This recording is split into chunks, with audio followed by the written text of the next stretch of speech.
Coach, let's talk about Alcorn State for a little bit here. First shutout since 2019 for this program. Is that something you can be proud of for this defense and maybe build towards potentially another shutout down the road this season? Well, the goal every week is to not let the opponent score. Um, I think anytime in the modern era of college football that you shut a team out, it's worth celebrating.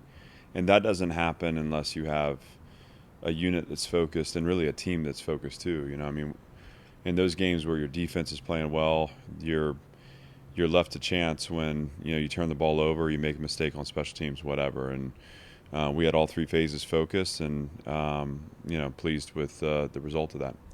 Coach, this week, Georgia State, a trip to the old Turner Field. Georgia like that one. What's the challenge of that? Obviously, they've turned it into a football stadium. Some rain likely as well. How are you preparing for this first road trip of the season?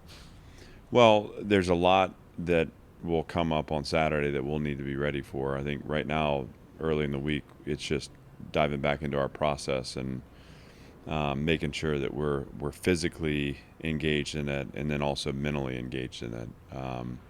And look, this team that I have has a lot to prove, and they know that, and they're also really excited. But it's human nature as you get a couple of games in. You're going to deal with bumps and bruises, and you're going to deal with some distractions that come up. So it's incumbent upon us to maintain a level of focus and pour into our preparation, so that as we get to the conditions on Saturday, we can focus on that then, but knowing that we've put the foundation in place in our preparation.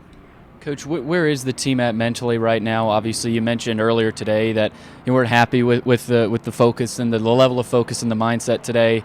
Where does that stem from, and how do you get this team back to a point where they are ready to go compete on the road?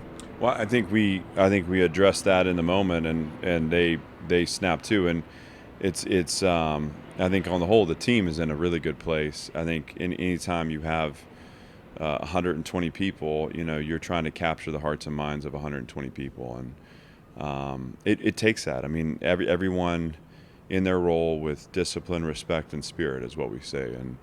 And so again, I can sometimes be a little edgy, and I want to guard against any kind of mindset of complacency here.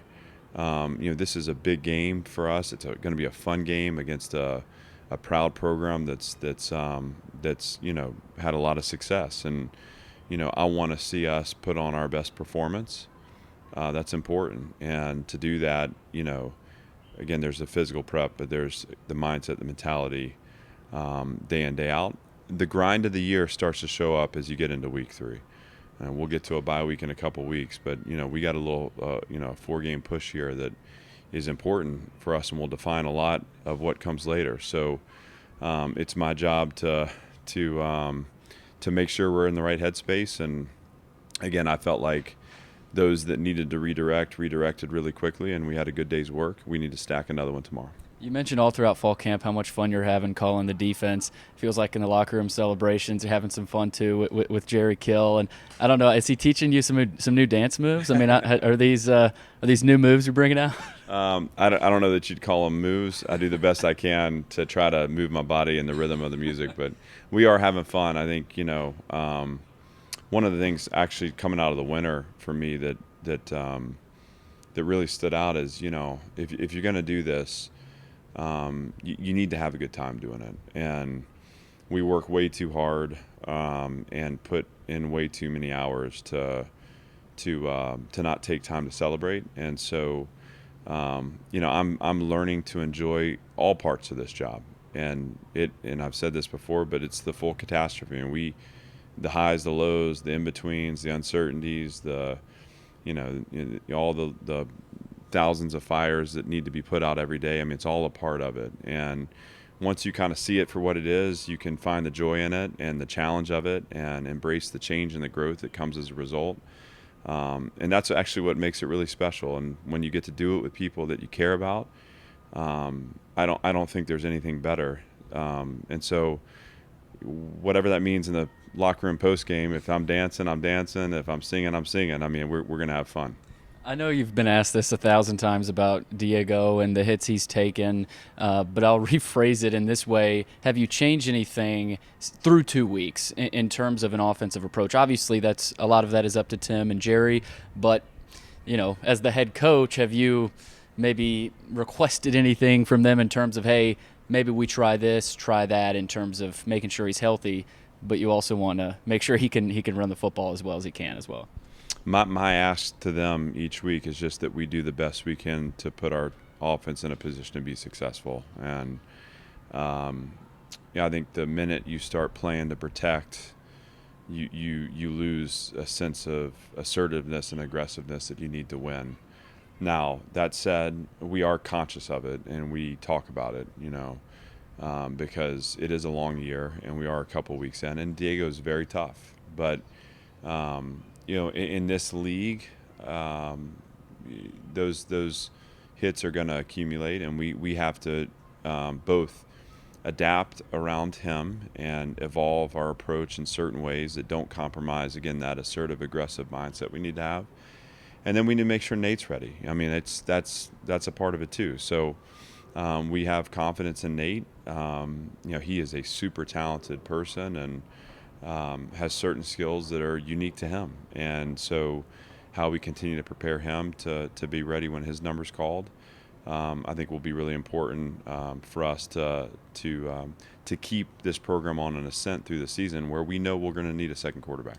Lastly, Coach McGee there at Georgia State, you got a lot of respect for him, as well as Jim Chaney, which I don't think a lot of people know. He's running that offense down there. What are the challenges they're going to present to your defense, but also on their side defensively? What they'll bring on Saturday?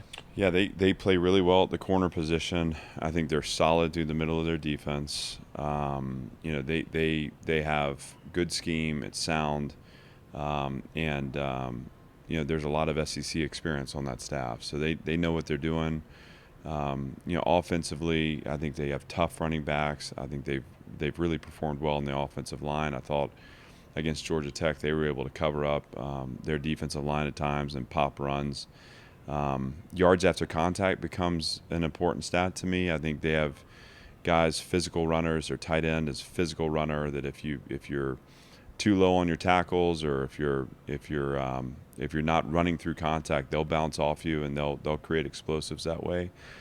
Quarterback gets rid of the ball very fast, and he's throwing to guys that are confident on the perimeter. They played a bunch of snaps, and so it's a obviously I have a ton of respect for the program and for Coach, we need to be ready for their best shot, and knowing that that's a good, tough team that's gonna bring it. And my challenge to our group is not really about Georgia State. It's about us going down there with something to prove and us delivering our best performance. And that's all I can ask of them. But to get that on Saturday means that we got to be in the right place here on Tuesday and Wednesday, and that's kind of where the focus is right now.